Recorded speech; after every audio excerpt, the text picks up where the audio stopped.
Maayong adlaw and a pleasant day to everyone. This is the keynote presentation for the Cebu Normal University's Virtual Research Congress 2020, which centers on the theme Reframing the Landscape of Knowledge Generation in the New Normal, and I will be focusing on technologies, trends, and trajectories. This is Prof. Dr. Michael Joseph Dino, the Director for Research Development and Innovation Center for Lady of Fatima University and the Clinical Coordinator of the College of Nursing. As an educator, researcher, and innovator, I am pleased to share my thoughts on this very timely topic in our pursuit of knowledge and discovery in these challenging times. Let me start my piece with a simple exercise, and I want everyone to listen to several instructions and take notes as needed. Nurses are known to be good data gatherers and encoders. And are you ready? Here we go.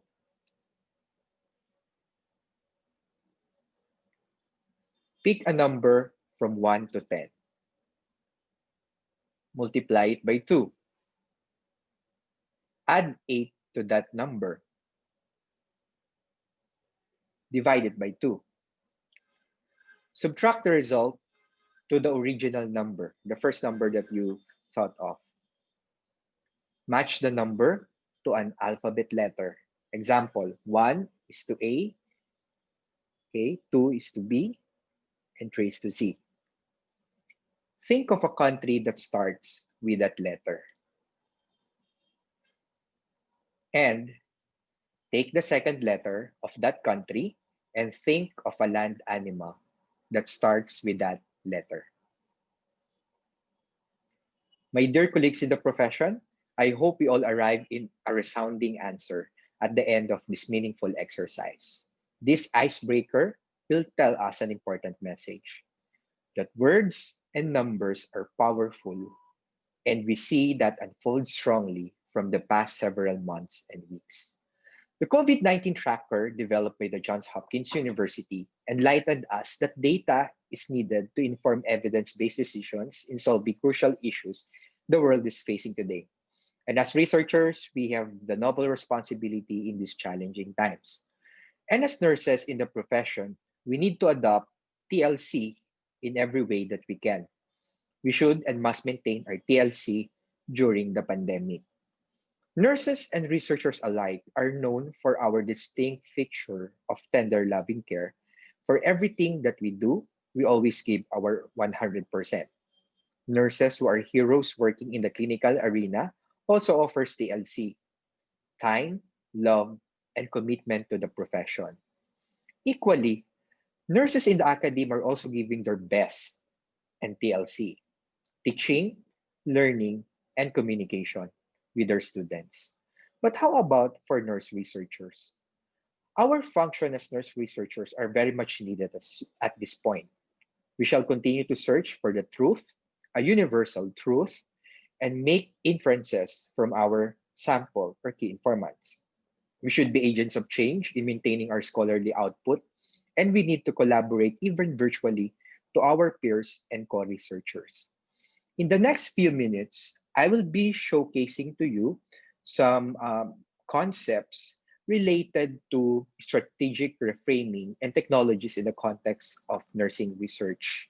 We will be also looking into the trends by showcasing to you trends and techniques in managing research during this COVID-19 pandemic, and some of the trajectories or highlight best practices and future plans in utilization of web technologies for creating and managing research projects.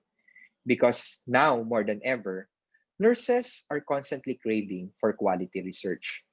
By this I mean, nurses would like to produce research that are comparable to both national and international standards, research that are reliable for it matches with the author's expertise, studies that are acceptable in terms of method, manuscript, and format, outputs that are valid for it was peer-checked by our experts, and manuscripts that are explicitly written clearly and concisely worthy of publication.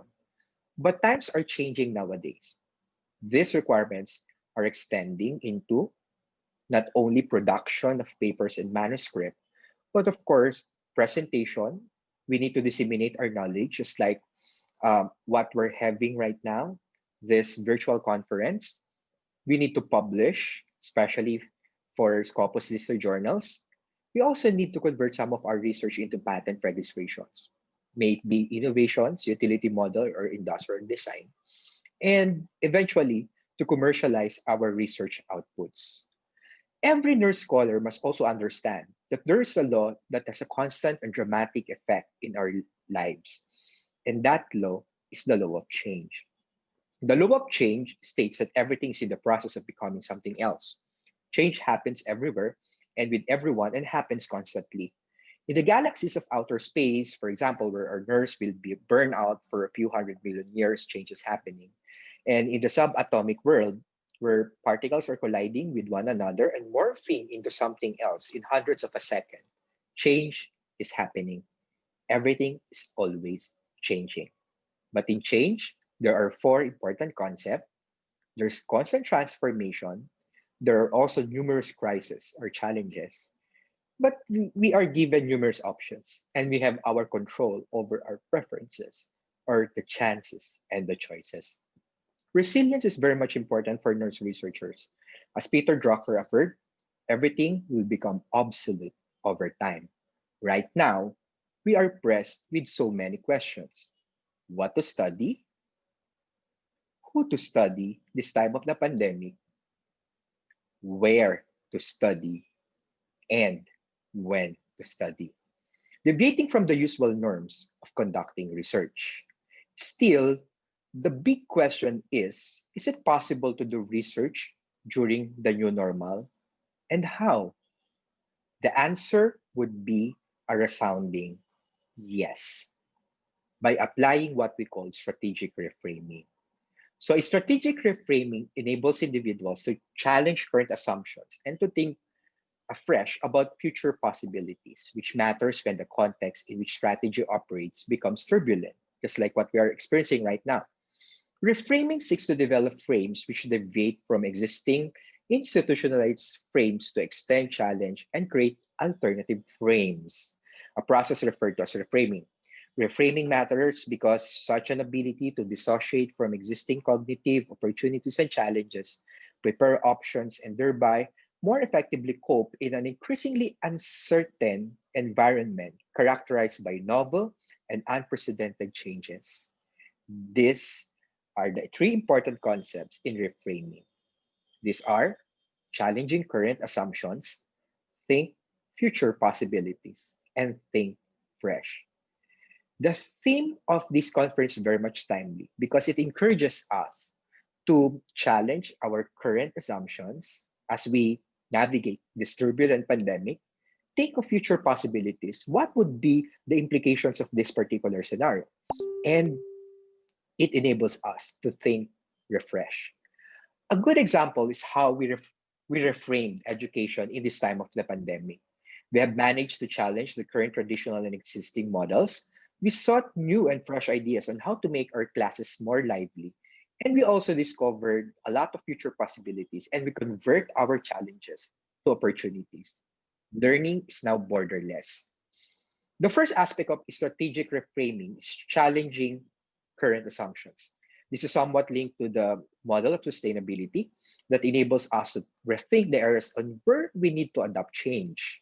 For researchers, these are the purpose, the people, the process, and the product. And by this, I mean, in the context of research, we need to reframe our purpose, which refers to our mission vision, our plan and research agenda. We need to, of course, consider also our people. We would like to be empowered as much as possible as researchers and scholars. And we also need to look on how we do things in research, and that pertains to the process, the methods, the standards, infrastructures, and we need to think of our product, meaning better outcomes and better output. So I do believe as a research director in a big university that research centers as powerhouses of research discoveries. So universities are named universities because these are institutions that actually produce new knowledge for evidence-based practice. And right now in the pandemic, I think it's about time for us to revisit our research development and innovation requirements. Are we doing the right thing in terms of our ethical reviews? Are we doing the right thing in terms of analyzing both quantitative and qualitative data? Are we doing the right thing in terms of publishing our papers? And are we converting some of the products of our research to community driven and community helpful interventions? So this time of the pandemic, some of our research processes are also affected. And for this, we need to think differently and establish different standards. So most of our in-person processes in research are now converted into virtual and online mode. So just for example, our research services, I think it's about time for us to close the border, okay, in terms of acquiring research services by in-person mode to a more open, online, and available 24/7. As a director, one of my initial projects when the pandemic sets in is to create and reframe the new research agenda of my university to further um, to further assist our researchers on how they can navigate this challenging time. This time of the pandemic is also about in, interweb connections, or what we call virtual communication. So it's very much important for us to consider our people if they are acquiring the best, or what we say, a usable technology that they can use for their research. And these are some of the requirements. So most of our research applications are should run on a computer with the latest operating system, with a computer speed and processor of 1 GB of random access memory and 2 GHz of processors. Most of our devices are working at 1.8 GHz and internet speed of minimum of 512. We also need to brush up our competency in terms of using some of the Office Suite software. We need to renew our competence in terms of developing research in this time of the pandemic on what are the possible means. We need to be committed. We need to communicate to our peers and co-researchers. And we need to develop that sense of compassion or a sense of concern and care to the community that we are serving. So as a researcher during the pandemic, we have made a very simple research on how we can measure of course, the activities of researchers and educators in our university, and how we can convert that to policies that may guide our decisions on the standards that we are about to develop. And this research actually give us an idea on how our researchers are utilizing technologies this time of the pandemic. So for example, we have found out that the activities that they are doing can be categorized into three clusters: the minimal data activities, average data, and of course the maximum data. So minimal data includes messaging with our respondents or key informants, emails with attachments, emails without attachments, literature review and browsing using our university databases, synchronous conferences with our research team, video records of some of our interview, and some of the observational studies. So these are some of the most common activities that are being done or uh, being utilized by our researchers. And as you can see here, the most prominent would be synchronous conferences with the research team and utilizing those video records for observational studies. We also need to consider that there are lots of technologies now that we can use as we collaborate, just like the in-person mode. So we have, of course, our session Zooms that we are also using in the colleges of nursing, and we have the common rooms for asynchronous sessions. So Viber can upload and download bigger files as compared with Facebook Messenger. And some of us, for security reasons, are using, of course, Telegram. The second is strategic reframing, is of course to think refresh. I think this pandemic will give us a signal that we need to rethink and discover our research niche. So we have the strengths, we have our institutional strengths and area of expertise. And for that, I mean to develop or select topics that are more appropriate and more timely. So as Parker averred, there's no one best way to redesign a study. Given a context relative approach, there are many valid ways to research, and key is to achieve fit. So pre-COVID and during the COVID-19 pandemic, my research center is working on a lot of studies related to the use of telehealth.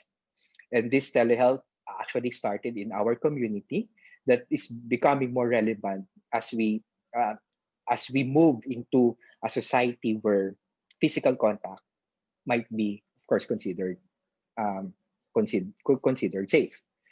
And I think this dormant times, we can also think of how we can innovate the research topics that we are, of course, including on our research agenda. And I think it's about time for us to discover the the technologies that can be used in the fourth industrial revolution, as far as, of course, research is concerned. So when we say fourth industrial revolution, it is now, of course, evident in the field of education and becoming evident now in the field of research.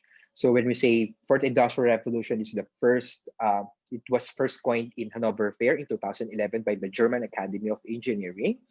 And it has something to do with what we call the cyber physical system. And one of the dominant concepts in this fourth industrial revolution is what you call the technological singularity, or a hypothetical point in the future where technological growth becomes uncontrollable and irreversible, resulting in unfathomable changes to human civilization. We're going to take a look at the different pages of the web. So it will give us an idea on what fourth industrial revolution is, the use of robots, the use of artificial intelligence, the use of course, augmented reality, virtual reality, self-driven cars, and satellites, etc. So in the context of the nursing profession, we can find topics that are under fourth industrial revolution in specific website, and this is located at intelligence.bforum.org.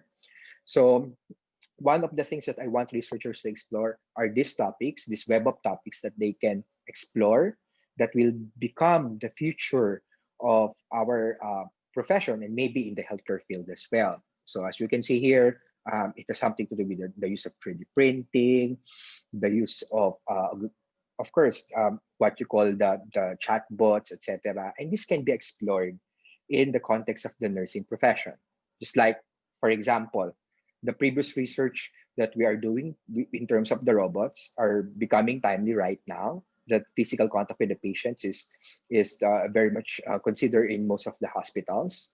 So just previously, for example, um, in collaboration with a group, a great group of researchers from Tokushima University, headed by Dr.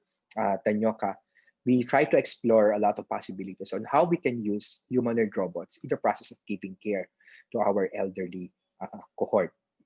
So this time of the pandemic, a lot of non-government organizations and a lot of specialized bodies are giving their grants, okay, to aid uh, uh, in terms of looking for our solutions on so many problems that we are experiencing this time of the pandemic. And just recently, for example, being part of a very good research team coming from, of course, Singapore Management University, we have managed to secure a fund to one of the prestigious fund giving bodies in terms of the social sciences, or the SSRC group, which is located in New York. So our research that has something to do with the challenges in manpower in terms of the COVID-19 pandemic received the SSRC grant for COVID-19, and they call it the rapid grants. So our title, our research is all about deferred departures and happy returns, pandemic and the labor exporting nation, because this pandemic disrupts the movement of manpower in and out of the country. Our nurses, there came a point that they cannot go outside outside, of course, of the country. So we call that deferred departures, and it has an impact to the healthcare system of the Philippines.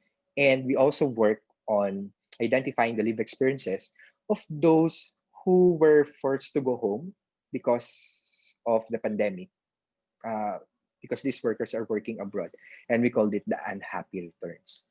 So this particular research, we seek interviews for this specific research study that incorporates nurses and cruise industry workers with more than, of course, 6 months And we also look at the hospitality sector, not only Filipino nurses, but of course in the hospitality sector, because most of them are sent back here in the Philippines because of what's happening out there. And to tell you honestly, this is a really amazing project because these are done virtually using virtual calls, okay, and virtual interviews with our key respondents. So this time of the pandemic is also the time to think fresh in terms of our research training for our faculty. So in our department, we actually integrated several technologies of Eventbrite and Zoom to develop training programs for our faculty members that can be, of course, that they can access and they can participate even at the comfort of their own homes. So these are integrated in their devices, laptops, and their mobile phones because we found out that a lot of our researchers are also into mobile phones as compared with the laptop. So we provided avenues for them to explore that. So our research center have launched these training programs on the tools and technologies that is, of course, composed of a lot of training programs in terms of the use of technologies that they can use right now that they are, of course, confined in their homes and are working from home. So we also created an online catalog, okay, that our researchers can examine so that they can see what's the training that is best fitted for them. And also during the pandemic, we produce a lot of research that will that are aimed to help in the policy development and standards development in our university. So it's all about knowing the pulse of our clients, our students, the pulse of our manpower. So for us to be able to gain a lot of learnings from their experiences, from their responses, for us to be able to craft appropriate policies for the university in general. So another thing is collaboration with the researchers. So this is very much challenging and we cannot do synchronous sessions every time on Zoom. So we discovered this particular application that we can use. Okay. So especially if you are doing literature reviews in your studies or you have your synthesis of articles.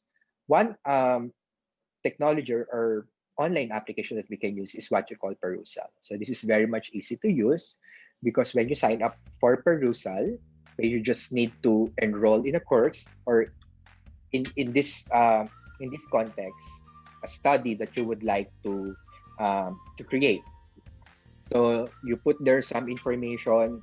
So if your university is not yet signed up for perusal, you just need to email them and request that your university become part of this online application, and they will be gladly to include your university on the list.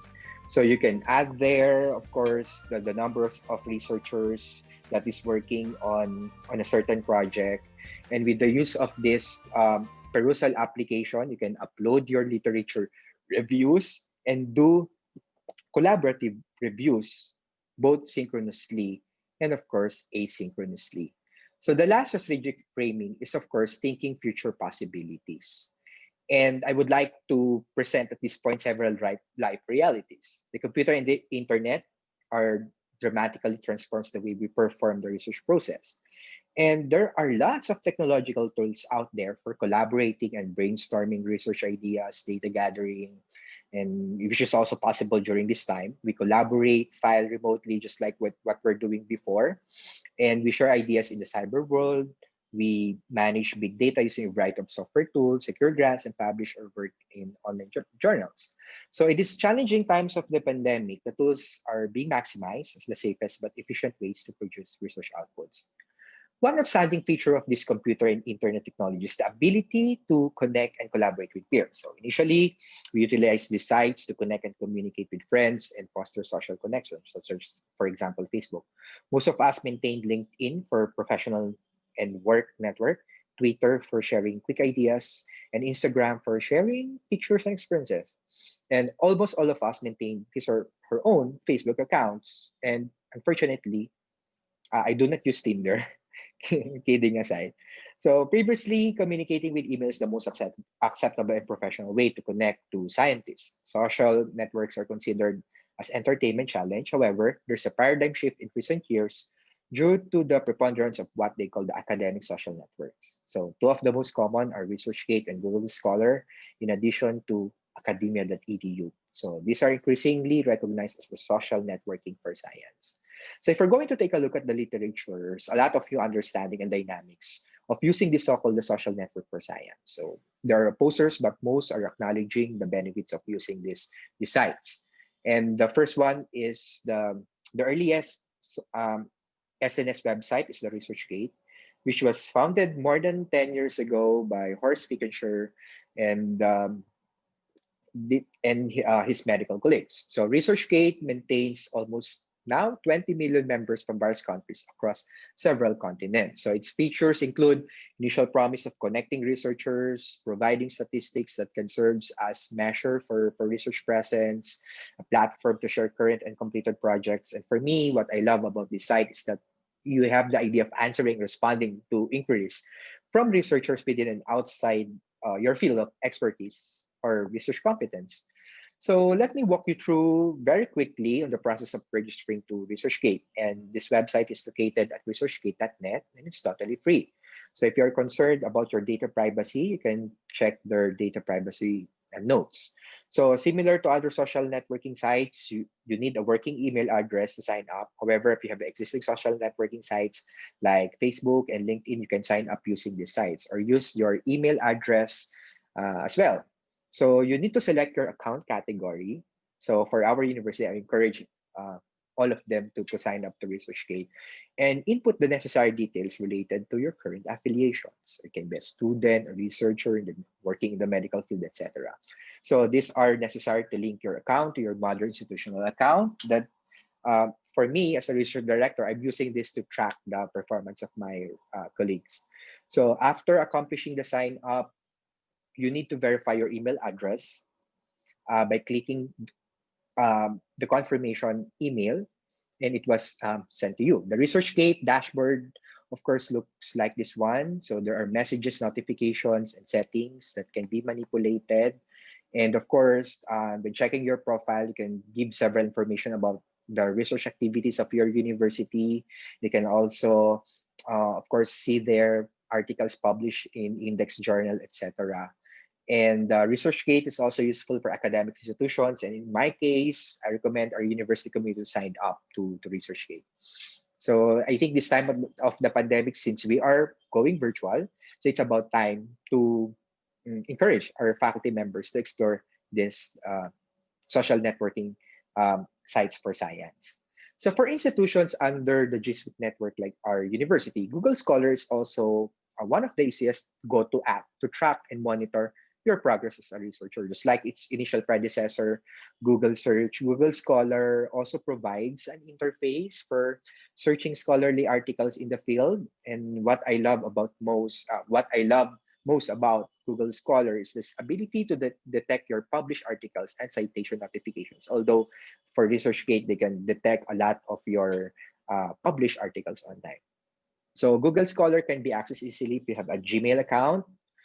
Okay, so you just need to visit scholar.google.com, sign in with your Google account, customize your Google Scholar profile.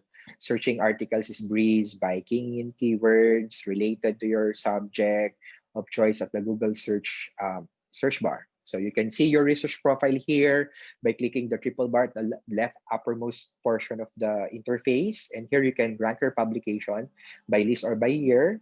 And you can also see there the number of citations. For me, I'm having problems with using this one because of my surname, which is Dino, so Dino, because some of my publications are not detected. But as you can see here, if you're going to take a look at the chart of my published articles online, although it's not 100%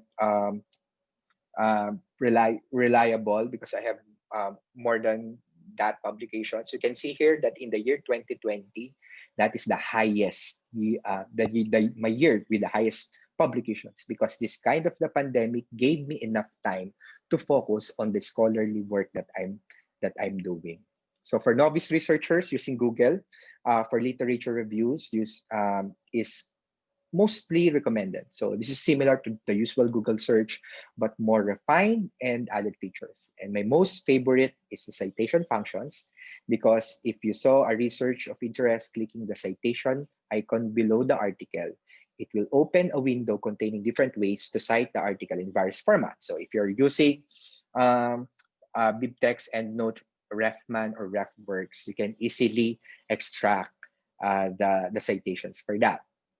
So this time of the pandemic will also enable us to rethink how we can produce uh, innovative products from our research. And I called it from conception to commercialization. So it has something to do with the knowledge of, with the idea of knowledge transfer or knowledge use.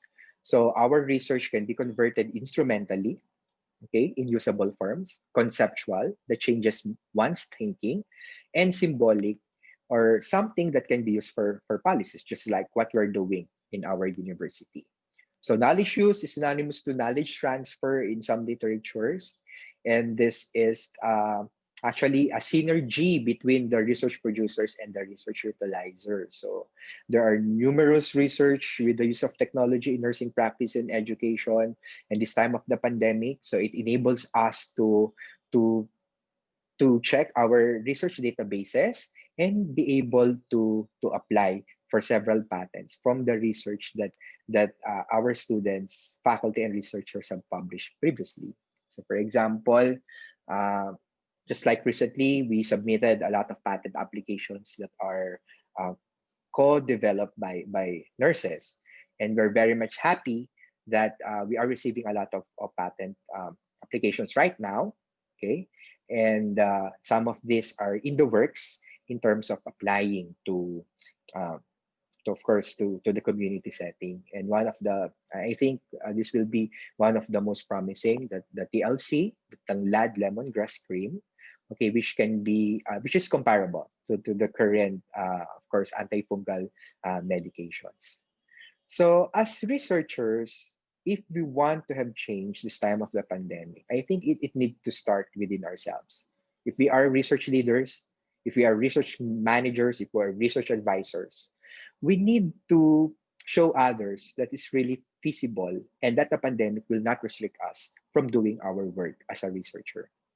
According to Socrates, let him who would move the world first move himself. We should walk the talk. We should think, act, listen, and keep an open mind. This time of the pandemic, although this is very much challenging and a lot of issues and stress, let's take positively on this particular scenario, because this is also the perfect time for us to build our credential, not only as an advisor, but of course, a coach and a mentor. And for us who are ushering students into the research projects, we can be a good advisor, coach, and mentor to our students, even, of course, uh, um, in virtual world. This pandemic also enables us to learn to fight and to fight to learn. So again, words and numbers are really powerful. We just need to harness the of course numbers and the words. And nurse researchers have the power to transform data into meaningful wisdom and unsilence the words and voices that need to be heard during the pandemic. This pandemic will not restrict us from doing our tasks as researchers. So hopefully, we will use the hashtags Nagmahal Minahal Nag-research even during the pandemic. And as researchers, let us not forget the synergy between Kaput, Core, and Manus, the mind, the heart, and the hand. Because for me, a good research leader during the new normal has something to do with amalgamation of these three important concepts. If you are a researcher in the pandemic, you should have the bright idea, you think fresh, you should have the passion, you should turn negative things into positive opportunities, and you should have the ability, of course, to do research work. Everything should be in the context of what you call is strategic reframing. Again, challenging current assumptions, thinking future possibilities, and think refresh. So at this point, I would like to share with you my YouTube page. If you would like to know more about the use of these technologies, you can visit my YouTube page, Dignified. So with that, thank you very much to Cebu Normal University, and I hope that everybody will stay safe, healthy, and happy. Thank you very much.